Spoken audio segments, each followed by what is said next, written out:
তারা তোমাকে একবার ভেঙেছিল, আর মানুষ দ্বিতীয়বার ভাঙে না। তুমি হাজারবার চেষ্টা করলেও নিজেকে নিজে দ্বিতীয়বার ভাঙতে পারবে না। তাই এবার তোমার আকাশে চিলের সাথে ওড়ার পালা। বিষয়টা কেমন ফানি, তাই না? পৃথিবী থেমে থাকে না, ঘড়ির কাঁটা ঘোরে, মানুষ হাসে, গল্প বলে, যেন কিছুই হয়নি। যারা তোমাকে ভেঙে দিয়েছিল তারা যেন হাওয়ায় মিলিয়ে গেছে। মনে হচ্ছে যেন তুমি কোনো ব্যথাই পাওনি, তোমার হৃদয় একদম তরতাজা। তারা তোমার জীবন থেকে চলে গিয়েছে, শুধু রেখে গিয়েছে এক নীরব ছায়া। তুমি কি কখনো অন্ধকার ঘরে বসে অনুভব করেছো যে এই অন্ধকারটাই একমাত্র জিনিস যেটা সত্যিই তোমাকে বোঝে? না কোনো ভান করা হাসি, না কোনো মিথ্যে আশা, শুধু নিষ্পাপ নীরবতা, কাঁচা তিক্ত বাস্তব নীরবতা। প্রিয় ভাই আমার, জানো কি, একবার ভেঙে গেলে মানুষ আর আগের মতো থাকে না, কারণ ক্ষত একদিন শুকায়, কিন্তু দাগ কথা বলে সারা জীবন। আজ রাতে আমি তোমাকে শুধু একটাই কথা মনে করিয়ে দিতে চাই, তারা তোমাকে একবার ভেঙেছিল, কিন্তু আর কখনো ভাঙতে পারবে না। কারণ বড় দাগের পাশে ছোট ছোট দাগগুলোকে তেমন একটা চোখে পড়ে না। মানুষের একটা বড্ড খারাপ অভ্যাস আছে, তারা নীরবতাকে দুর্বলতা মনে করে। তারা ভাবে তুমি যদি চিৎকার না করো, প্রতিশোধ না নাও, তাহলে তুমি দুর্বল। কিন্তু আসলে নীরবতাই সবচেয়ে ভয়ঙ্কর জিনিস, কারণ দানবরা এখানেই জন্ম নেয়। সেই মানুষগুলো ভিতরে ভিতরে এমন এক দানবে রূপান্তর হয় যারা ব্যথাকে অস্ত্রে রূপান্তর করতে শিখে যায়। তুমিও ঠিক এখন সেখানেই বাস করছো, তাই না? এই পৃথিবীর এক কোণে, যেখানে কেউ দেখে না তোমার ভিতরে কি চলছে, তুমি ভিতরে ভিতরে কি লুকিয়ে রেখেছো, তুমি তোমার অন্তরে কতখানি যন্ত্রণা লালন পালন করছো, তুমি নিজেকে নিজে কতখানি এফোর্ট দিচ্ছ শুধুমাত্র একটু একটু শান্তি পাওয়ার জন্য, তাই না আমার প্রিয় ভাই? যেদিন ঝড় তোমাকে ছিঁড়ে ফেলেছিল, সেদিন সবাই তোমাকে দেখেছিল, কেউ কেউ তো হাসছিল, আর তুমি তখনও মানুষকে বিশ্বাস করেছিলে, ভেবেছিলে তারা ফিরে আসবে, সব কিছু আগের মতো হয়ে যাবে, সব কিছু ঠিক হয়ে যাবে, যা ভেঙে গেছে। কিন্তু ভাই আমার, কেউ ফিরে আসে না, কেউ ফেরে না, কেউ অন্যের ভেতরের ভাঙাচোরা ঠিক করতে আসে না। হ্যাঁ, তারা সামনের দিকে এগিয়ে যায়, আর তুমি থেকে যাও সেই ধ্বংসস্তূপে, সেই সুখ দুঃখময় স্মৃতি, সেই ব্যথা, আর আটকে থাকো যদি সে ফিরে আসে এই চিন্তা ভাবনায়। রাতে তুমি ঘুমাতে চাও, কিন্তু মনের মধ্যে একটাই আওয়াজ বাজে, সেই স্মৃতি, সেই কণ্ঠ, সেই মুখ যা চিৎকার করে করে বলে তুমি যথেষ্ট নও। কিন্তু ভাই আমার, সত্যি কথা কি জানো? তুমি বেঁচে আছো, তুমি এখনো দাঁড়িয়ে আছো, হয়তো ক্ষত বিক্ষত, হয়তো ক্লান্ত, কিন্তু দাঁড়িয়ে আছো, এটাই তোমার শক্তি। কারণ বেশিরভাগ মানুষই একবার ভাঙে, আর সেখানেই সব শেষ হয়ে যায়। কিন্তু তুমি ভেঙেছো, কিন্তু মুচকে যাওনি। তার মানে সেই ব্যথার মধ্য দিয়েই তোমার আবার নতুন জন্ম হতে চলেছে। তুমি এখন সেই মানুষ যে নিজের ব্যথা থেকে শিখেছে, আর ব্যথা হচ্ছে পৃথিবীর সবচেয়ে সবচেয়ে সৎ বিশ্বস্ত শিক্ষক, যে শিক্ষক কখনো মিথ্যা বলে না। এই শিক্ষক ভণ্ডদের মুখোশ ছিঁড়ে ফেলে আর গোপন সত্য বের করে দেয়। তুমি যাদের বিশ্বাস করেছিলে, তারা তোমার সেই বিশ্বাসকে খেলনা বানিয়েছিল। তুমি যাদের ভালোবেসেছিলে, তারা তোমার কোমলতাকে দুর্বলতা ভেবেছে।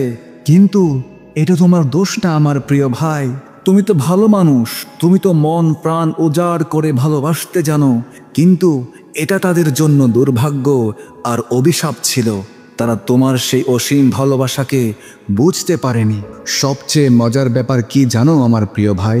তারা ভেবেছিল তোমাকে ভেঙে দিলে তুমি থেমে যাবে, তুমি চুপ হয়ে যাবে, হার মেনে নিবে। কিন্তু তারা ভুল করেছিল, কারণ তুমি এখন আগের সেই নরম মানুষটা নও। তুমি এখন ঝড় তুফান। তুমি আর সেই মানুষ নও যে ক্ষমা পাওয়ার আশায় অপেক্ষা করত। তুমি এখন নীরবতা, শুনশান নীরবতা, যে নীরবতা মানুষকে ভয় পাইয়ে দেয়। দেখো ভাই আমার, তুমি বেঁচে আছো, এটাই প্রমাণ করে যে কেউ আগুনে পুড়েও নিজের ছাই থেকে আবারও জন্ম নিতে পারে। তারা তোমাকে একবার ভেঙেছিল, কিন্তু তুমি এখন পাথর হয়ে উঠেছ। তুমি আগুনে গড়া, তোমার চোখে এখন স্টিলের ঝলক চকচক করছে। তোমাকে কোনো প্রতিশোধ দিতে হবে না। তোমার উপস্থিতি, তোমার শুনশান নীরবতা, এটাই প্রতিশোধ। যে মুহূর্তে তারা দেখবে তুমি আর তাদের কথার মাধ্যমে, তাদের উপস্থিতি দিয়ে তোমার মানসিক শান্তিকে নষ্ট করতে পারছে না, সেই মুহূর্তেই তারা হেরে যায়। তারা এখন এক অদৃশ্য শাস্তি পাচ্ছে, যা তারা প্রাপ্য ছিল, আর তারা সেটা ভালো করেই জানে। চুপচাপ শান্তভাবে সামনের দিকে চলতে থাকো। তোমার এই নীরবতা এখন তোমার সবচেয়ে বড় অস্ত্র। তারা অবাক হয়ে দূর থেকে দেখবে তুমি কিভাবে এখনো বেঁচে আছো। তোমাকে তো তারা বিশ্বাসঘাতকতা দিয়ে জিন্দা দাফন করে দিয়েছিল, কিন্তু তারা জানে না ব্যথা সৎ মানুষদের ধ্বংস করে না, ব্যথা তাদের মেরামত করে। তুমি শুধু মেরামতই হওনি, বরং তুমি নিজেকে বদলে ফেলতে সক্ষম হয়ে গেছো। আর এই পরিবর্তনই তোমাকে আজ অটুট করেছে। এক সময় তুমি তাদের সব কিছু বুঝিয়ে বলার চেষ্টা করতে, কেন তুমি এমন, কেন তুমি কষ্টে আছো, কেন তুমি চুপচাপ থাকো, এই সব তাকে বলে বলে বোঝাতে। কিন্তু এখন আর না। এখন তুমি জানো কেউ তোমার দুঃখ বুঝতে চায় না, তারা শুধু বিচার করতে চায়। তুমি এখন আর আগের মতো কথা বলো না, তুমি এখন পর্যবেক্ষণ করতে শিখে গেছো। তুমি এখন হুটহাট প্রতিক্রিয়া দাও না, তুমি এখন বিশ্লেষণ করতে শিখে গিয়েছো। তুমি এখন আর তর্কেও জড়াও না, তুমি শুধু ফলাফল দিয়ে চেকপ্যাট দিতে শিখে গিয়েছো। তুমি এক সময় ছিলে আবেগপ্রবণ, এখন তুমি ক্যালকুলেটেড। এক সময় তুমি হৃদয় দিয়ে ভাবতে, এখন তুমি মস্তিষ্ক দিয়ে নিজেকে পরিচালনা করতে শিখে গিয়েছো। তোমার নীরবতা এখন তোমার প্রতিশোধ। তুমি চুপচাপ থেকে সবাইকে পর্যবেক্ষণ করছো।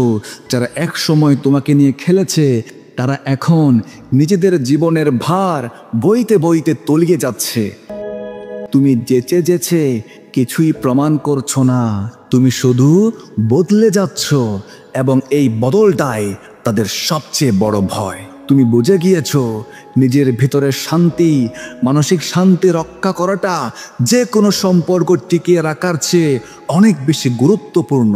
তুমি বুঝেছো আত্মনিয়ন্ত্রণই আসল শক্তি, আর এই নিয়ন্ত্রণ, এই স্থিরতা তোমাকে এমন এক পর্যায়ে নিয়ে যাবে যেখানে মানুষ শুধু তোমার নাম নেবে না, বরং তোমাকে নিয়ে তারা মহৎ গল্প রচনা করবে। যখন তারা তোমাকে তুচ্ছ করেছিল, তুমি মাথা নিচু করেছিলে। এখন তুমি মাথা তুলে আকাশের দিকে তাকাবে, কারণ তুমি জানো সৃষ্টিকর্তা সবসময় তাদের পাশেই থাকে, যারা নীরবতার মধ্যেও ধৈর্য ধরে লড়াই চালিয়ে যায়। তোমার একাকিত্ব এখন তোমার শক্তি, তোমার ক্ষত এখন তোমার শিক্ষা, তোমার ব্যথা এখন তোমার অনুপ্রেরণা।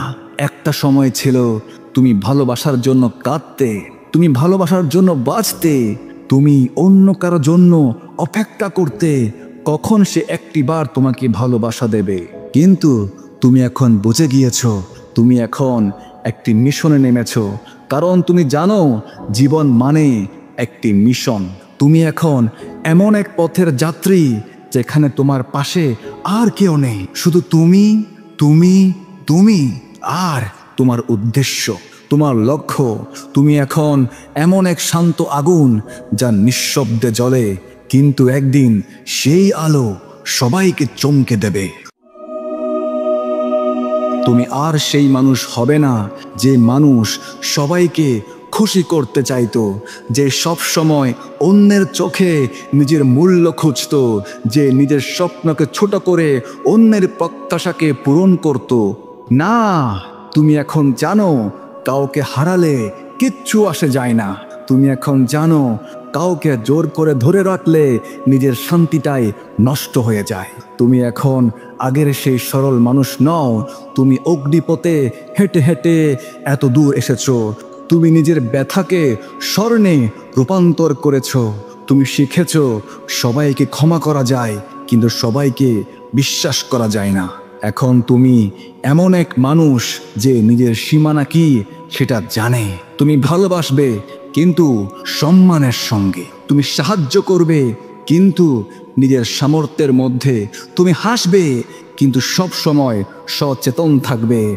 তুমি এখন এক সাইলেন্ট ওয়ারিয়র। তুমি লড়াই করো কিন্তু কেউ তা দেখে না। তুমি কাঁদো কিন্তু কেউ তা শোনে না। তুমি জিতো কিন্তু তবুও তুমি অহংকারী হও না। তুমি সব সময় বিনয়ী থাকো। তুমি সৎ ছিলে, তুমি সৎ থাকবে। তুমি ভালো মানুষ ছিলে, তুমি ভালো মানুষ থাকবে। এই পৃথিবী তোমাকে যাই বলুক, তুমি জানো তুমি আসলে কে। আর এই আত্মজ্ঞান এটাই একমাত্র শক্তি যা কখনো হারায় না। যারা এক সময় তোমাকে ছোট করেছিল তারা একদিন দেখবে তুমি সেই জায়গায় দাঁড়িয়ে আছো যেখানে তাদের কল্পনাও পৌঁছায় না। তুমি বুঝেছো রিভেঞ্জ মানে তাদেরকে হারানো নয়। রিভেঞ্জ মানে নিজেকে নিজের শ্রেষ্ঠ ভার্সনে রূপান্তর করা। তুমি এখন এমন এক মানুষ যে হার মানে না, যে থামে না, যে নিজের ভেতরের শূন্যতাকে শক্তিতে রূপান্তর করে। তুমি আর আগের সেই মানুষ হবে না। তুমি এখন শান্ত কিন্তু ভয়ঙ্কর। তুমি এখন বিনয়ী কিন্তু দৃঢ়। তুমি এখন এক আগুন যা নিজের আলোয় পুরো পৃথিবীকে বদলে দেবে।